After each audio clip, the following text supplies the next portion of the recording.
Isinagawa ang pagpapagawa ng bagong tulay sa Barangay Barlis na nag-uugnay sa Kabanatuan at Natividad upang masiguro ang kaligtasan at mapabilis ang biyahe ng mga mamamayan.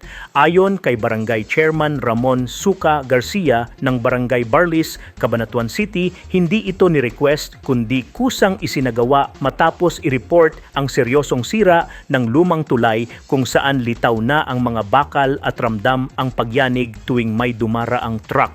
Matapos ang inspeksyon at pag-aaral ng engineering office na pag-alamang delikado na ang lumang istruktura kaya agad na ipinatupad ang proyekto. Sa kasalukuyan, mas matibay na ang bagong tulay at wala nang paggalaw kahit may dumaraan na mabibigat na sasakyan. Napakaganda ng pagkagawa ng tulay ngayon. At nakita ko mismo yung mga bakal na ginamit ay higit na malalaki kaysa ron sa dati.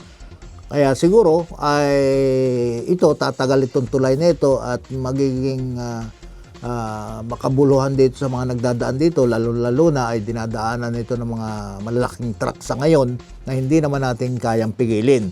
Kaya doon sa nakita kong pagkagawa nito ay lubhang maganda. Malaking ginhawa rin ito sa publiko dahil nagsisilbi itong shortcut na nagbabawas ng oras at layo ng biyahe. Nagpahayag naman ng pasasalamat si Garcia sa pamahalaang panlalawigan sa mabilis na pagtugon sa pangangailangan ng komunidad. Sa ating mahal na gobernador, sa ating vice governor, kay Vice Governor Lemon Umali, kay Governor Oye Matias Umali, ay sana yung mga ginagawa nating pagmamalasakit sa Cabanatuan at sa lalawigan ng Nueva Ecija ay sana ipagpatuloy lang. At napakaganda ho lahat ng ating mga proyekto na malaking tulong sa ating mga kababayan at kaprobinsya. Lalo na ho yung ating libreng bigas na pinamimigay at yung 20-20 isang kilo na alam naman natin na napakalaking bagay dito sa atin sa lungsod na Cabanatuan at sa lalawigan ng Nueva Ecija na walang hanggang sa ngayon ay hindi pa napaparisan na ibang probinsya.